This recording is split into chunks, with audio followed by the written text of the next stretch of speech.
Hello everyone, welcome back to another video. It's Duzman. I know I haven't posted for so long, but I was aware that the Black Clover was on a week hiatus, so I'm back. I'm here to discuss the chapter of Black Clover, chapter 334, and oh my goodness, do we have a lot to talk about. Before we start the video, make sure you guys like, comment, and subscribe to the channel. We are on the road to 1K. So the chapter basically starts off with a little flashback, or at least a little dialogue with Asta's Devil Union on Asta's Devil Union form, and how magnificent and powerful it is in battle, and it talks about how the Devil Union is not all that invincible, and that the only thing that's holding it back from being at its true potential is that Asta can only use it for 5 minutes, which is a short duration.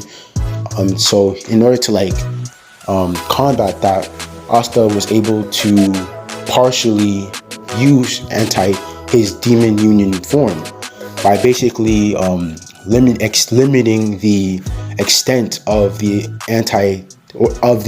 Devil Union on his body. So that's why we see Asta in his Devil Union form half, and then his own body. So that's why Asta kind of looks like he's not fully in Devil Union, because he's partially using it so that he can maintain it for much longer. Because now, since he's partially using it, he's able to maintain it for 10 minutes. And so we cut back to the current time where Asta is fighting Lucius, and Asta is basically trying to fight Lucius, but Lucius easily dodges with his time magic. And so Asta continues to go to attack Lucius, but Lucius instantly dodges because of how fast he is with his time magic. And so after that, Lucius tries to throw his time orb spells at Asta, but fortunately Asta is able to slash through each and every one of them. And then Lucius later says that there is no magic in existence that can ever counter or combat that of time magic, because time magic is so invincible. But the only thing he says that could even stand a chance against it was anti-magic. And so Lucius is basically saying there's nothing he can do, because everything he throws at Asta, he's able to literally negate it with his anti-magic. So Lucius ends up coming with a plan in order to counter anti-magic, and that's by using physical attacks. So we kind of see Lucius throw a heavy blow at Asta, but he's able to dodge it, and he brings a whole building down. He literally destroys the building with that one blow. And then Asta basically says that this fighting style is that of Lucifero, and it kind of makes sense because Lucius ate Lucifero's heart, so it wouldn't be far-fetched that Lucius is even fighting like him and even has the same powerful blows as him. So it makes sense. And so Asta is trying to dodge Lucius, because he's on the defensive now, since Lucius is going for heavy blows and hand-to-hand combat. And so Asta uses his key detection skill to basically detect where Lucius is coming from, because now he's on the defensive and he's able to react to Lucius and actually slash him. But as Lucius being 2 steps ahead, this man literally dodges once again. So it's kind of a stalemate between the two. There's not really one overpowering the other. And so out of nowhere, Lucius basically, what does he say? Oh shoot.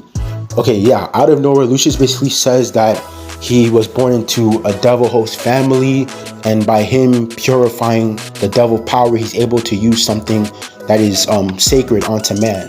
And out of nowhere, Lucius just undergoes this transformation, and he looks really cool. He looks like an angel, but I don't know what he looks like, but it's insane.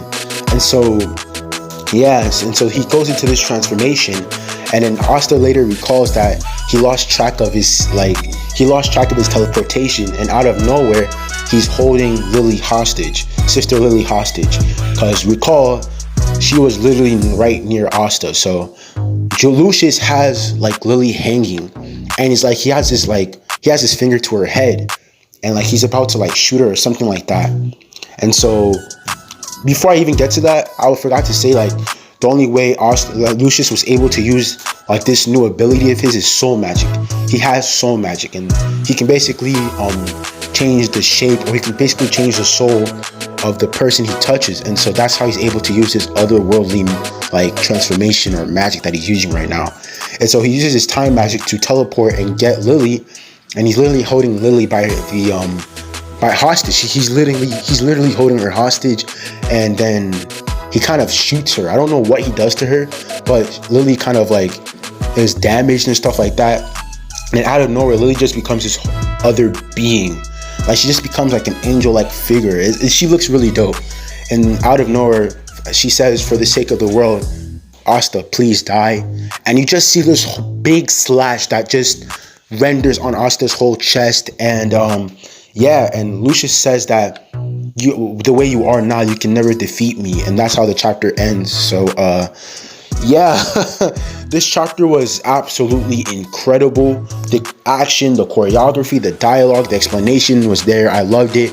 I loved how they explained like Asta's like him maintaining and utilizing Devil Union more, and actually thinking technically about it, because yeah, it makes sense. If you use less of Devil Union, you'll be able to use it longer. So it kind of makes sense why Asta is partially using it. And I also liked how we got that revelation on Lucius's true magic, which is soul magic. And it kind of reminds me of Mahito from Jujutsu Kaisen, and how he can basically change the shape of any soul he touches. So yeah, that reminded me of Mahito so hard. And yeah, this chapter was pretty good. It was really, really good. I wonder like how Lily's gonna get out of how Asta is gonna get out of this one, because he looks like he got slashed, but you know, in anime, you being slashed isn't really anything. So yeah, but I wonder how this man is gonna react. Like, how is he gonna be able to fight Lily? This is like his crush we're talking about, the person that he loves. So I don't know how he's gonna be able to fight Lily, by one, being like literally slashed through and injured, and two, because that's Lily, that's Sister Lily. Like, so I don't even know how he's gonna be able to get out of this one. Yeah, man, this chapter was crazy. And I wonder, is this new form of Lucius, is it gonna have any like relevance? Is it gonna be connected to some other entity? Because I commented before saying that he looks like an angel. So could that be like a new door? Is Tabata using this as a way to like open the door for new entities to come into Black Clover, like that being of an angel? Because this man literally looks like an angel. So is this like a foreshadow of Tabata, and basically him foreshadowing us that angels are going to come into the series? Because we've had elves, we've had devils, we've been teased about dwarves. So imagine having angels, bro. That's gonna be absolutely crazy. Yeah, comment what you guys thought of the chapter down below. To me, this chapter was a 9 out of 10, because yeah, the chapter was good, but I don't know, I just wanted it longer because it was really short. So yeah, comment down below what you guys thought of the chapter. So yeah, this chapter was crazy, man. I hope you guys enjoyed the video. Make sure you guys like, comment, and subscribe to the channel. We are on the road to 1K. See you guys later. Peace.